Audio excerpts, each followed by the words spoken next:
जय हिंद जय भारत दोस्तों। यहाँ पे हम लोग पॉलिटी का 1000 MCQ देखने वाले हैं जो कि सभी एग्ज़ाम में बार बार पूछा जाता है। तो शुरुआत करते हैं अपने पहले सवाल से, जो कि है भारतीय संविधान के किस भाग को उसकी आत्मा की व्याख्या प्रदान की गई है। यानी दोस्तों, भारतीय संविधान में किस भाग को उसकी आत्मा कहते हैं, इसका आपको सही आंसर देना है। इनका जो सही आंसर होगा, ये प्रस्तावना को हम लोग भारतीय संविधान की आत्मा कहते हैं। अगला नंबर सवाल है, धर्मनिरपेक्षता का अर्थ है। तो धर्मनिरपेक्षता का अर्थ क्या है, इनका आपको सही आंसर देना है। धर्मनिरपेक्षता का अर्थ क्या है? तो धर्मनिरपेक्षता का जो सही आंसर होगा दोस्तों, ये सी नंबर होगा। राष्ट्र सभी धर्म को मान्यता देता है लेकिन उसका अपना कोई धर्म नहीं होता है। राष्ट्र का अपना कोई धर्म नहीं होता है लेकिन राष्ट्र सभी धर्म को मान्यता देता है। ये धर्मनिरपेक्षता का अर्थ है। अगला नंबर है, निम्नलिखित में से कौन वे दो शब्द हैं जिनका समावेशन 42वें संशोधन द्वारा संविधान की उद्देशिका में किया गया था। यानी दोस्तों, इनका पूछने का मतलब है 42वें संविधान संशोधन में कौन सा वर्ड को जोड़ा गया था प्रस्तावना में। तो कौन सा वर्ड को जोड़ा गया था प्रस्तावना में? तो 42वां संविधान संशोधन ये 1976 में हुआ था और इसमें 3 शब्द जोड़े गए थे जो थे समाजवादी, धर्मनिरपेक्ष और एक शब्द था जो था अखंडता। 3 शब्द जोड़े गए थे, समाजवादी, धर्मनिरपेक्ष और अखंडता जोड़ा गया था। तो इनका सही आंसर हो जाएगा सी ऑप्शन। अगला नंबर है, निम्नलिखित में से कौन सा शब्द भारत के संविधान की उद्देशिका में नहीं है। तो भारत के संविधान के उद्देशिका में नहीं है, यानी प्रस्तावना में कौन सा शब्द नहीं है। इनका आपको सही आंसर देना है। प्रस्तावना में कौन सा शब्द नहीं है, इनका जो करेक्ट आंसर होगा ये लोक कल्याण। लोक कल्याण वर्ड संविधान के प्रस्तावना में नहीं है। अगला नंबर है, कल्याणकारी राज्य का उद्देश्य है। तो कल्याणकारी राज्य का क्या उद्देश्य है, इनका आपको सही आंसर देना है। इनका जो सही आंसर होगा ये बी ऑप्शन होगा। कल्याणकारी राज्य का जो उद्देश्य है वो कमज़ोर वर्गों के लिए कल्याण का प्रबंध करना, ये कल्याणकारी राज्य का उद्देश्य है। अगला नंबर है, भारत को एक गणराज्य मुख्य रूप से माना जाता है क्योंकि भारत को गणराज्य माना जाता है। किन रूप से माना जाता है, इनका आपको सही आंसर देना है। यहाँ पे जो सही आंसर है वो राजा अध्यक्ष का चुनाव होता है, राज्यपाल या राष्ट्रपति का चुनाव होता है, उसी के कारण इनको गणराज्य मुख्य के नाम से जाना जाता है। अगला नंबर है, भारतीय संविधान की प्रस्तावना के सिलसिले में निम्नलिखित में से कौन कर्म सही है। इनका आपको सही आंसर देना है कि भारतीय संविधान की प्रस्तावना के सिलसिले में कौन सा कर्म सही है। इनका जो सही कर्म है ये डी नंबर है, सार्वभौम, सत्ता संपन्न, समाजवादी, धर्मनिरपेक्ष, जनवादी और गणतंत्र। ये इनका सही कर्म है भारतीय संविधान की प्रस्तावना के क्रम के अनुसार। अगला नंबर है, भारतीय संविधान के अंतर्गत भारतीय लोकतंत्र के आदर्शों को हम कहाँ देख सकते हैं। तो संविधान के अंतर्गत भारतीय लोकतंत्र के आदर्शों को हम कहाँ देख सकते हैं, इनका आपको सही आंसर देना है। इनका जो सही आंसर है ये प्रस्तावना में हम लोग भारतीय लोकतंत्र के आदर्शों को देख सकते हैं। अगला नंबर है, भारत के संविधान में प्रदत्त हमारे देश का नाम क्या है। तो भारत के संविधान में हमारे देश का क्या नाम है, इनका आपको सही आंसर देना है। इनका जो सही आंसर होगा वो इंडिया अर्थात भारत नाम है। अगला नंबर है, किस वर्ष भारत एक प्रभु संपन्न प्रजातांत्रिक गणराज्य बना। इनका आपको सही आंसर देना है कि किस वर्ष भारत एक प्रभुत्व संपन्न प्रजातांत्रिक गणराज्य बना। इनका जो सही आंसर होगा ये होगा 1950 में भारत एक प्रभुत्व संपन्न प्रजातांत्रिक गणराज्य बना।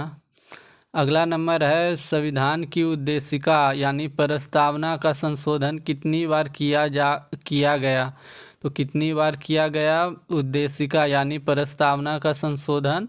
तो ये ओनली एक बार किया गया है। अगला नंबर है, भारत के संविधान की प्रस्तावना में प्रथम संशोधन कब किया गया?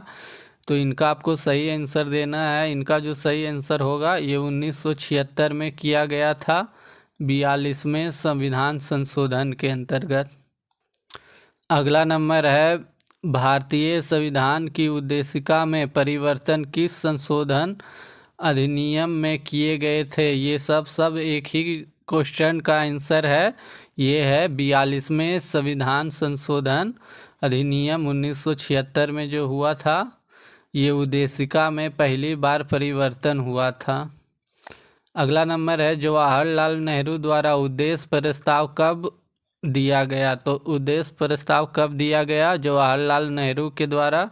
इनका आपको सही आंसर देना है। तो उद्देश्य प्रस्ताव जो दिया गया था जवाहरलाल नेहरू के द्वारा, ये 13 दिसंबर 1946 को दिया गया था। अगला नंबर है, प्रस्तावना का वह प्रावधान जो सभी वयस्क नागरिकों को मतदान का अधिकार प्रदान करता है क्या कहलाता है? तो प्रस्तावना का वह प्रावधान जो सभी वयस्क नागरिकों को मतदान का अधिकार प्रदान करता है वो प्रजातंत्र कहलाता है। अगला नंबर है, भारत के संविधान की प्रस्तावना में समाजवादी और धर्मनिरपेक्ष शब्दों का किस संशोधन द्वारा जोड़ा गया? तो समाजवादी और धर्मनिरपेक्ष जो शब्द जोड़े गए थे ये 42वें संविधान संशोधन के तहत जोड़े गए थे। अगला नंबर है, भारत के संविधान की प्रस्तावना में प्रयुक्त शब्द गणतंत्र सूचित करता है। तो गणतंत्र सूचित करता है वो क्या करता है? इनका आपको सही आंसर देना है। इनका जो सही आंसर होगा ये होगा कि देश का प्रधान निर्वाचित प्रतिनिधि है। ये गणतंत्र का मतलब है कि देश का प्रधान निर्वाचित प्रतिनिधि है। अगला नंबर है, एक संक्षिप्त परिचायक वक्तव्य जो संविधान के मार्गदर्शक उद्देश्य, सिद्धांतों और दर्शन को निर्धारित करती है क्या कहलाता है?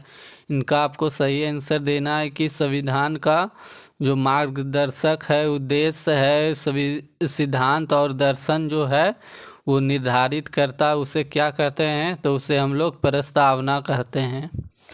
अगला नंबर है, 1973 में केशवानंद भारती केस में इस साल को उठाया गया था कि प्रस्तावना को? तो इसका जो सही आंसर होगा 1973 केशवानंद भारती ने ये कहा था कि संविधान में संशोधित किया जा सकता है, संविधान के प्रस्तावना में संशोधन किया जा सकता है। ये 1973 में केशवानंद भारती केस में कहा गया था। अगला नंबर है, प्रस्तावना का वह प्रावधान जो वयस्क नागरिकों को मतदान का अधिकार प्रदान करता है कहलाता है। तो प्रस्तावना का वह प्रावधान जो वयस्क नागरिकों को मतदान का अधिकार प्रदान करता है ये लोकतंत्र कहलाता है। अगला नंबर है, निम्न में से किसने भारतीय संविधान की प्रस्तावना को संविधान का कुंजी नोट कहा था? तो किसने कहा था? इनका आपको सही आंसर देना है। भारतीय संविधान की प्रस्तावना को संविधान का कुंजी नोट कहा था। इनका जो सही आंसर होगा ये अर्नेस्ट बारकर ने कहा था, संविधान की कुंजी। अगला नंबर है, भारतीय संविधान की प्रस्तावना की भाषा को किस देश से लिया गया है? तो प्रस्तावना की जो भाषा है इन्हें जो लिया गया है किस देश से लिया गया है? इनका आपको सही आंसर देना है। इनका जो सही आंसर होगा ये ऑस्ट्रेलिया से लिया गया है। अगला नंबर है, निम्नलिखित में से किसने भारतीय संविधान की प्रस्तावना को हमारे संप्रभु लोकतांत्रिक गणराज्य की जन्म कुंडली कहा? इनका आपको सही आंसर देना है कि भारतीय संविधान की प्रस्तावना को संप्रभु लोकतांत्रिक गणतंत्र की जन्म कुंडली किसने कहा है? इनका जो सही आंसर है ये के.एम. मुंशी ने कहा है। अगला नंबर है, उद्देश्य प्रस्ताव को संविधान सभा द्वारा कब स्वीकार किया गया? तो उद्देश्य प्रस्ताव को कब स्वीकार किया गया संविधान सभा द्वारा? इनका आपको सही आंसर देना है।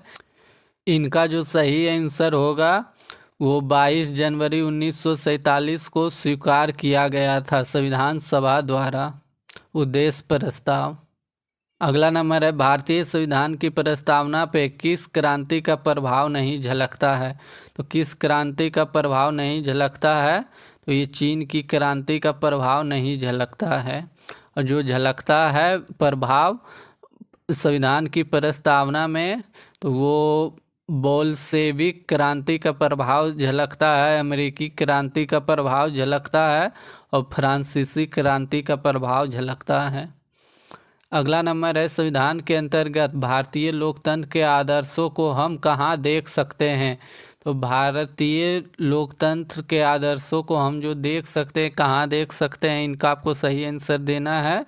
तो ये हम लोग प्रस्तावना में देख सकते हैं। अगला नंबर है, भारत के संविधान के संबंध में निम्नलिखित में से कौन सा कथन सही नहीं है? तो कौन सा कथन सही नहीं है, इनका आपको सही आंसर देना है। इनका जो सही आंसर है वो उद्देशिका न्यायालय में परिवर्तनीय है, ये इनका गलत आंसर है। लेकिन यहाँ पे सही नहीं पूछा गया है संविधान के संबंध में, तो ये इनका सही आंसर हो जाएगा। बाकी सभी सही है। समाजवादी पंथ निरपेक्ष शब्द प्रारंभ में संविधान के अंग नहीं थे, जो कि सही है। ये 42वें संविधान संशोधन के द्वारा जोड़ा गया है।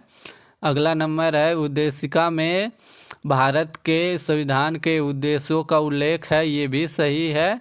अगला नंबर है, गणराज्य का संबंध जनता से है, जो संविधान के अधीन सभी प्राधिकरणों का स्रोत है, प्राधिकरणों का स्रोत है, ये भी सही है। तो इनका जो सबसे करेक्ट जो सही नहीं है, गलत पूछा गया है, तो ये है उद्देशिका न्यायालय में परिवर्तनीय है।